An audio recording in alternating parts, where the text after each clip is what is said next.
Hi hello നമസ്കാരം, എല്ലാവർക്കും ഒരിക്കൽ കൂടി നമ്മുടെ പുതിയ വീഡിയോയിലേക്ക് സ്വാഗതം. നമ്മുടെ ഇന്നത്തെ ഒരു യാത്രാ വീഡിയോ ആണ്. നമ്മുടെ ഇന്നത്തെ യാത്രയ്ക്ക് ഒരു പ്രത്യേകതയുണ്ട്. നമ്മൾ കാടും കാട്ടുമൃഗങ്ങളെയും എല്ലാം കണ്ടിട്ടുള്ള ഫോറസ്റ്റിനകത്തോടുള്ള ഒരു കിഡ്ലൻ യാത്രയാണ് കേട്ടോ നമ്മുടെ ഇന്നത്തെ വീഡിയോ എന്ന് പറയുന്നത്. നമ്മൾ കർണാടകയിലെ നാഗർഹോൾ ടൈഗർ റിസർവിൻ്റെ അണ്ടറിലുള്ള 4 സഫാരികളാണ് എടുത്തിരിക്കുന്നത്. അതിൽ 2 കാക്കനക്കോട്ടയിലാണ്, 2 നാനാച്ചിയിലാണ്. നാനാച്ചിയിലത് ജീപ്പ് സഫാരിയാണ് കേട്ടോ. അപ്പോൾ കാടും കാട്ടുമൃഗങ്ങളെയൊക്കെ ഇഷ്ടപ്പെടുന്ന ഏതൊരു വ്യക്തിക്കും ഒരു അടിപൊളി എക്സ്പീരിയൻസ് തന്നെ ആയിരിക്കും നാഗർഹോളിലെ ഈ സഫാരി എന്ന് പറയുന്നത്.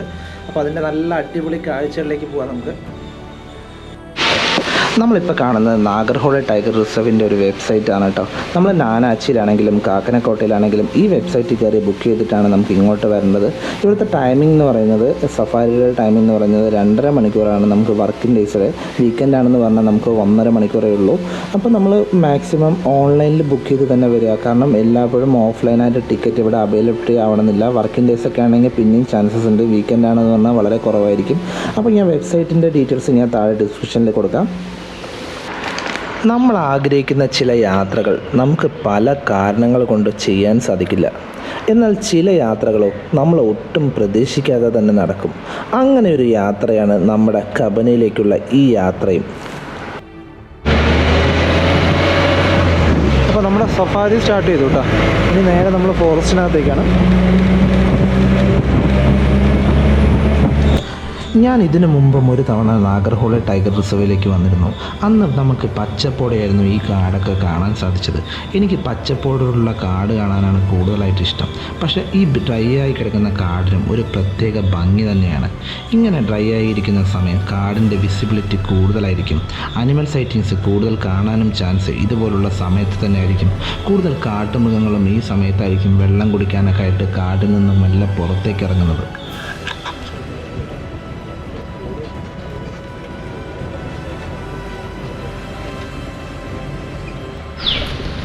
നമ്മുടെ സഫാരി രാവിലെ കൃത്യം 6:30 തന്നെ സ്റ്റാർട്ട് ചെയ്തു. രാവിലെയുള്ള യാത്രയ്ക്ക് ഒരു പ്രത്യേക ഫീല് തന്നെയാണ്. സൂര്യൻ ഉദിച്ചു വരുന്നതേ ഉള്ളൂ. ഈ ഡ്രൈ ആയി കിടക്കുന്ന കാടിനകത്തൂടെ നമുക്ക് ഉദിച്ചു വരുന്ന സൂര്യനെ കാണാൻ തന്നെ ഒരു പ്രത്യേക ഭംഗിയാണ്. ഇപ്പോൾ കാടും കാട്ടുമൃഗങ്ങളെയൊക്കെ ഇഷ്ടപ്പെടുന്നവരെന്നും പറയാറുള്ളൊരു വാക്കാണ് കബനി നിരാശപ്പെടുത്തില്ല എന്നത്. ഞങ്ങളും ആ പ്രതീക്ഷയിൽ തന്നെയാണ് യാത്ര തുടങ്ങിയത്. നമ്മൾ കാട് കയറുമ്പോൾ എന്നും ആദ്യം കുറേ മാൻകൂട്ടങ്ങളായിരിക്കും കാണുക. ആ പതിവ് എവിടെയും തെറ്റിച്ചില്ല. നമ്മൾ ആദ്യം കണ്ടത് കുറേ മാൻകൂട്ടങ്ങളെ തന്നെയാണ്.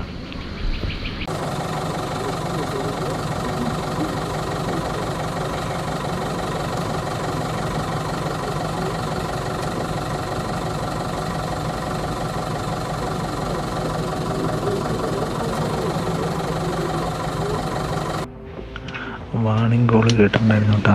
അങ്ങനെ വണ്ടി നിർത്തിയാണ്. ഫ്രണ്ടിൽ ഒരുപാട് വണ്ടികൾ നിൽക്കുന്നുണ്ട്. എല്ലാവരും വെയിറ്റിംഗ് ആണ് വാണിംഗ് കോള് കേട്ടിട്ട്.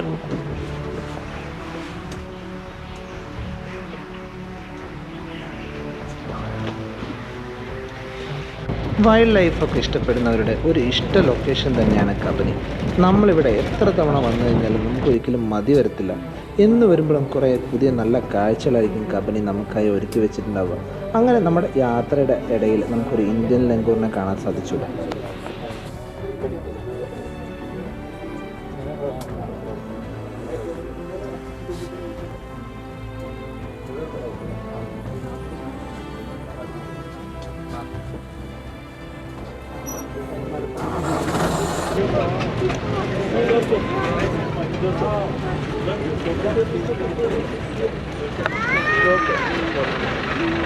ഒരു മയിലില്ലേ, പീലി വിരിച്ച് നടക്കുന്ന കാഴ്ചയാണ് കേട്ടോ. അടിപൊളി വേണ്ട. മയിൽ പീലി വിരിച്ച് നടക്കുന്ന കാഴ്ചയാ വേണ്ട. അടിപൊളി അടിപൊളി അടിപൊളി. പൊളിയായിരുന്നു കേട്ടോ. നല്ല അടിപൊളി വിഷയമായിരുന്നു. ഫുള്ള് നമ്മൾ വരുന്നതിന് മുമ്പ് വരെ നല്ല പീലി വിളിച്ച് നിൽക്കുന്ന കാഴ്ചയായിരുന്നു കേട്ടോ. നമ്മുടെ സഫാരിയുടെ സമയം എന്ന് പറയുന്നത് 3 മണിക്കൂറാണ് കേട്ടോ. ഏകദേശം 3 മണിക്കൂറോളം നമുക്ക് ശരിക്കും കാടിനകത്തൂടെ കാടിൻ്റെ കാഴ്ചകളും കാട്ടുമൃഗങ്ങളെയും അങ്ങനെ കാടിൻ്റെ സൗന്ദര്യമൊക്കെ ആസ്വദിച്ചിട്ട് യാത്ര ചെയ്യാൻ പറ്റുന്നതാണ് ഈ കബനി സഫാരിയുടെ ഏറ്റവും വലിയ പ്രത്യേകത എന്ന് പറയുന്നത്. അപ്പോൾ നമ്മളിങ്ങനെ സഫാരിയുടെ ഇടയിലാണ് കേട്ടോ നമുക്ക് സാമ്പാർ ഡിയറിനെ നമ്മൾ ശ്രദ്ധയിൽപ്പെട്ടത്. നോക്കി ഒരു സാമ്പാർ ഡിയർ നിൽക്കുന്നത് കണ്ടോ, നല്ല പോസ്. പൊതുവെ മാനും മ്ലാവൊക്കെ ഭയങ്കര പേടിയുള്ള മൃഗങ്ങളാണ് കേട്ടോ. പക്ഷേ ഇത് മനുഷ്യരുടെ സാന്നിധ്യം, മൃഗങ്ങളുടെ സാന്നിധ്യമൊക്കെ കണ്ട് തിരിച്ചറിഞ്ഞ് കഴിഞ്ഞ് കഴിഞ്ഞാൽ ഇവ പെട്ടെന്ന് കാട്ടിലേക്ക് ഓടി മറയും. പക്ഷേ ഇത് ഈ മ്ലാവിന് എന്തെന്നറിയില്ല കേട്ടോ, ഭയങ്കര പേടിയൊന്നുമില്ല. കാര്യമായിട്ട് നമ്മുടെ വണ്ടിയൊക്കെ കണ്ട് അടുത്ത് തന്നെ നിൽക്കുന്നുണ്ടായിരുന്നു, ഓടിയൊന്നും പറയുന്നുണ്ടായിരുന്നില്ല, ഫോട്ടോയ്ക്കൊക്കെ പോസ് ചെയ്യുന്നുണ്ടായിരുന്നു കേട്ടോ. നല്ല വലിയൊരു ആനയാണ് കേട്ടോ, നല്ല വലിയൊരു ആന കൊമ്പുണ്ട് കേട്ടോ അതിനെ. പക്ഷേ കാണത്തില്ല, ഇത് കുറച്ച് ഒരുപാട് ഉള്ളിക്കായിട്ടാണ് നിൽക്കുന്നത്. നല്ല കൊമ്പുള്ള ആന.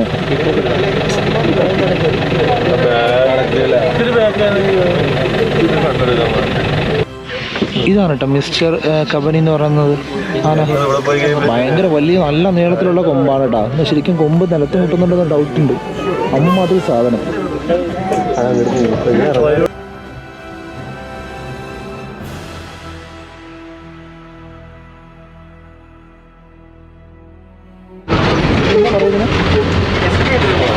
ഒരു ഗ്രാസ് ലാൻഡിലേക്ക് എത്തിയിട്ടുണ്ട് കേട്ടോ. ഇവിടെ കാണാൻ ചാൻസ് ഉണ്ട്. നോക്കിയോ, കബനി നദിയില്ലേ, കബനി നദിയുടെ ഭാഗത്താണ് കേട്ടോ. പക്ഷെ വെള്ളമില്ലാത്തതുകൊണ്ട് ഒന്നും കാണുന്നില്ല. പക്ഷെ അടിപൊളി ഫ്രെയിമാണ്, നോക്കി.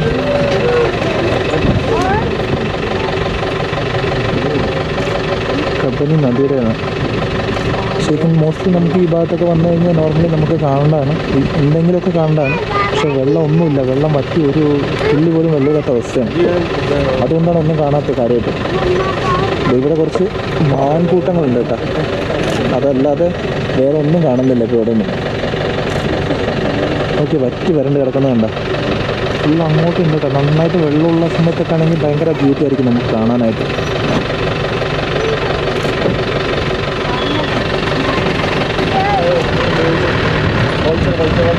ഞാൻ ഇതിനു മുമ്പ് വന്നപ്പോഴൊന്നും ഈ കബനിയുടെ ലേക്കിൻ്റെ സൈഡിലേക്കൊന്നും വന്നിട്ടില്ല കേട്ടോ. നമ്മളിത് ഫസ്റ്റ് ടൈമാണ് ലേക്കിൻ്റെ സൈഡിലേക്കൊക്കെ വരുന്നത്. നമ്മൾ ഇത് എപ്പോൾ സഫാരിക്ക് വരുമ്പോഴും സഫാരിയുടെ ഡ്രൈവർമാർ കൂടുതലും ഫോക്കസ് ചെയ്യുന്നത് ടൈഗറെ കാണിക്കുക എന്നുള്ള ലക്ഷ്യത്തിലായിരിക്കും അവരുടെ യാത്രയൊക്കെ. അപ്പോൾ കൂടുതലും ടൈഗറെ സ്പോട്ട് ചെയ്യുന്ന സ്ഥലങ്ങളിലേക്കൊക്കെ ആയിരിക്കും യാത്ര എന്ന് പറയുന്നത്. പക്ഷെ നമ്മുടെ ഈ ഡ്രൈവർ കുറച്ച് വ്യത്യസ്തമാണ് കേട്ടോ. ആൾ കാടിൻ്റെ ഭംഗിയൊക്കെ ശരിക്കും ആസ്വദിക്കുന്ന കുറേ നല്ല സ്ഥലങ്ങളിലൂടെയായിരുന്നു നമ്മുടെ ഈ കബനി കാടിനകത്തോട്ടുള്ള യാത്ര എന്ന് പറയുന്നത്. 3 മണിക്ക് പോയത് അറിഞ്ഞതേ ഇല്ല. അങ്ങനെ നമ്മൾ ഒരു ലൈക്കിൻ്റെ ഒരു സൈഡിലേക്ക് വന്നപ്പോഴാണ് നമുക്ക് ഒരു 4 ആനകളെ കാണാൻ സാധിച്ചത് കേട്ടോ. അങ്ങനെ കുറച്ച് ദൂരെയാണ്, പക്ഷെ എന്നാലും നല്ല ഒരു അടിപൊളി കാഴ്ച തന്നെയായിരുന്നു അത്. കബനി ലേക്കിൻ്റെ ഒരു സൈഡിൽ ആന നിൽക്കുന്നുണ്ട് കേട്ടോ, ഒരു 4 ആന നിൽക്കുന്നുണ്ട്, പക്ഷെ ഒരുപാട് ദൂരെയാണ്.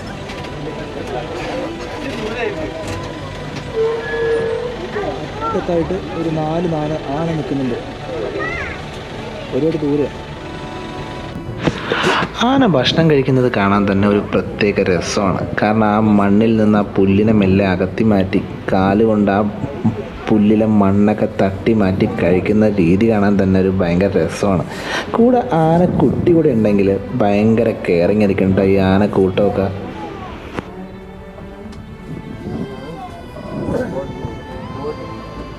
കബനി ലേക്കിൻ്റെ വ്യൂ ഉണ്ട്, നോക്കി. അടിപൊളി ഫ്രെയിം ട്ടാ, ഒരു രക്ഷയില്ല. നല്ല അടിപൊളി വിഷ്വൽ. വെള്ളം കുറവാണ്, എന്നാലും കാണാൻ നല്ല ഭംഗിയാണ്.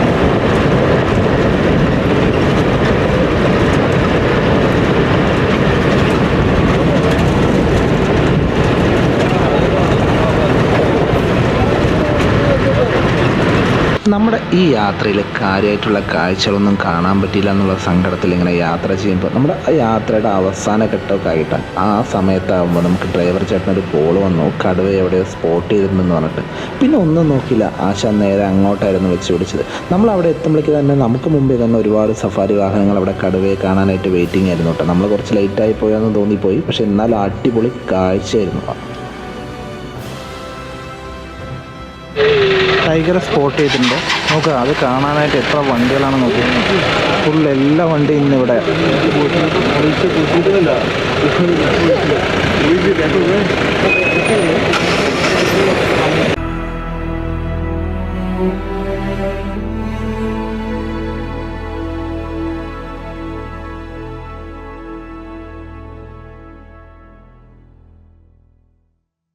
നമ്മൾ കണ്ടത് മക്കി ഫീമെയിൽ എന്ന് പറഞ്ഞൊരു കടുവയാണ് കേട്ടോ കാണാൻ പറ്റിയത് നമുക്ക്. അപ്പോൾ നമ്മൾ പോയതിൻ്റെ മുമ്പത്തെ ദിവസം രാവിലത്തെ സഫാരിയിലും സെയിം ഇതേ കടുവ ഇതേ സ്പോട്ടിൽ വെച്ച് തന്നെ കണ്ടു എന്നാണ് നമ്മുടെ ഡ്രൈവർ ചേട്ടൻ പറഞ്ഞത്. അപ്പോൾ ഭയങ്കര സൗണ്ടാണ് കേട്ടോ അതിൻ്റെ. ആ ഒരു സൗണ്ട് ഒന്ന് കേട്ട് നോക്കി, ഭയങ്കര വലിയ സൗണ്ടാണ് അതിൻ്റെ. ശരിക്കും കിലോമീറ്റർ കണക്കിന് ശരിക്കും ഇതിൻ്റെ സൗണ്ട് കേട്ട് കഴിഞ്ഞാൽ പിന്നെ മാനം മ്ലാവൊന്നും ഇതിൻ്റെ ഭാഗത്തേക്കൊന്നും അടുത്തേക്കൊന്നും വരത്തില്ല, അത്രയ്ക്ക് വലിയ സൗണ്ടാണ് ശരിക്കും. ഇത് അതിൻ്റെ കപ്സിനെ വിളിക്കുന്ന സൗണ്ടാണെന്നൊക്കെയാണ് കേട്ടോ പറയപ്പെടുന്നത്.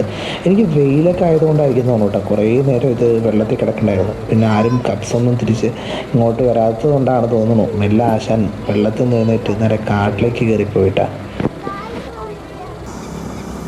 ബ്ലാക്ക് ഉണ്ട് ഇവിടെ, ബ്ലാക്ക് ഹെഡറും ഉണ്ട്. ആ റെഡിന്റെ മറ്റേതിന് അപ്പുറം താമര കോഴിന്നാ പറയണത്, പക്ഷെ അതല്ല എനിക്ക് തോന്നുന്നില്ല. അതിന്റെ അകത്തപ്പുറം ഉണ്ട് ബ്ലാക്ക് ഹെഡ് ആയിട്ട്. അപ്പുറത്തൊരു പട്ടി വളർത്തുന്നുണ്ട്. പറക്കണതിന് കിട്ടി, അയ്യടാ അവന് കിട്ടി പറക്കണതിന്റെ. ഈ ബ്ലാക്ക് ഹെഡ് ഭയങ്കര ഇഷ്ടമാണ്.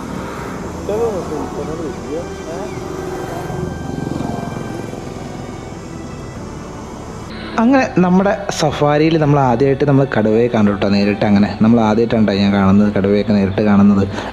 അപ്പോൾ എന്തായാലും ഒരു അടിപൊളി എക്സ്പീരിയൻസ് തന്നെ ആയിരുന്നു കേട്ടോ കാക്കനക്കോട്ടയിലെ ഈ സഫാരി എന്ന് പറയുന്നത്. അപ്പോൾ നമ്മൾ അവിടെ നിന്ന് നേരെ ഇനി നമ്മൾ HD കോട്ടയിലേക്കാണ് കേട്ടോ പോകുന്നത്. HD കോട്ടയിലേക്ക് പോകുന്ന വഴിക്ക് നമുക്ക് റോഡിൻ്റെ ഇരുവശത്തായിട്ട് കുറേ ഗുൽമോഹർ പൂക്കൾ പൂത്ത് നിൽക്കുന്ന കാഴ്ചകൾ കാണാൻ പറ്റുന്നുണ്ട്. ഒരു അടിപൊളി നല്ല രസമുള്ള റോഡാണ് കേട്ടോ അതിൻ്റെ. ഇവിടെ നിന്ന് അങ്ങോട്ട് പോകുന്ന റോഡ് എന്ന് പറയുന്നത് ഏകദേശം 10-15 കിലോമീറ്റർ ഉണ്ട്.